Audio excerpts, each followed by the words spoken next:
Posibleng madamay ang tirahan ng mga katutubong AITA sa planong itayo na Pax Silica. Tingin ng ilang grupo, tila mas pabor sa Amerika ang proyekto. Nasa frontline ng balitang yan, Simon Gualvez. Exclusive! Simpleng namumuhay ang mga katutubong AITA sa Sitio Manabayucan, Barangay Odonel, sa bayan ng Capa sa Tarlac. Sa drone video ng News 5, kitang nasa bahagi ng bundok ang kanilang komunidad. Ang kabuhayan nila, pagtatanim at pangangahoy. Pero wala silang kamalay-malay na kabilang pala sila sa maaaring mapaalis oras na matuloy ang itatayong Pax Silica. Aabot sa nasa 200 pamilya ang naninirahan dito sa Sitio Manabayucan. Sabi nila, mula pagkabata, dito na raw sila namulat, kaya oras na matuloy ang proyektong Pax Silica, kakaba-kaba ang mga katutubo kung saan na sila mapupunta. Base sa dokumentong nakuha ng News 5, isang sitio sa 11 lugar na madadamay sa gagawing high-tech industrial complex.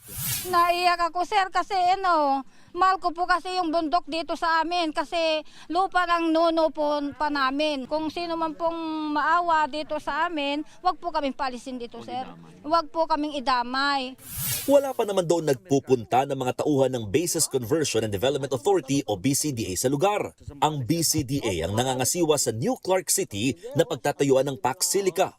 Kahit na po babayaran nila, sir, ayaw po namin nakuha na kung pera lang sa amin, ayaw namin po yung kasi dito po kami nabubuhay. Tulad sa mga tanim na po namin ngayon. Ito rin ang pakiusap ng iba pang mga residenteng nakakatanggap na ng sulat mula sa BCDA na maapektuhan ng kanilang tirahan ng gagawing Pax Silica.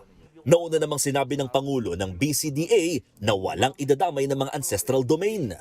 Bukod naman sa mga nauna naming nakitang ginagawang kalsada, kapansin-pansin din ang libo-libong naglalakihang solar panel na itinatayo roon. Tingin ng mga residente, may kinalaman yan sa Pax Silica. Sa ngayon, inaayos pa ang framework agreement na target pirmahan sa huling bahagi ng taon.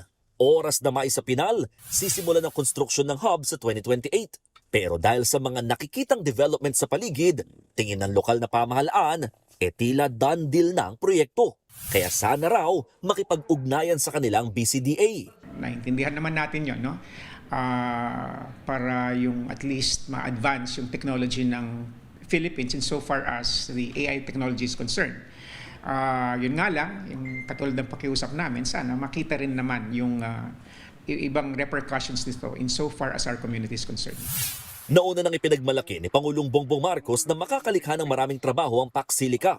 Pero hindi kumbinsido ang Science Advocacy Group na agham. This is actually development that is not for us. This is development that is for the US, wanted by the US, and we're being dragged to it.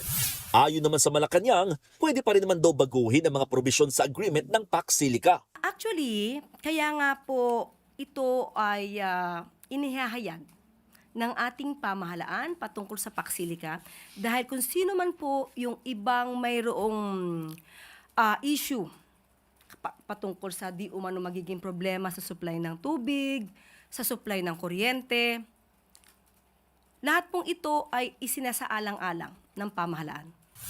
Handa naman daw ang Department of Justice na tignan ang mga issue sa legalidad ng Pax Silica. Nagbabalita mula sa Frontline, Mon Gualvez, News 5. Mga kapatid, Cheryl Hosing po.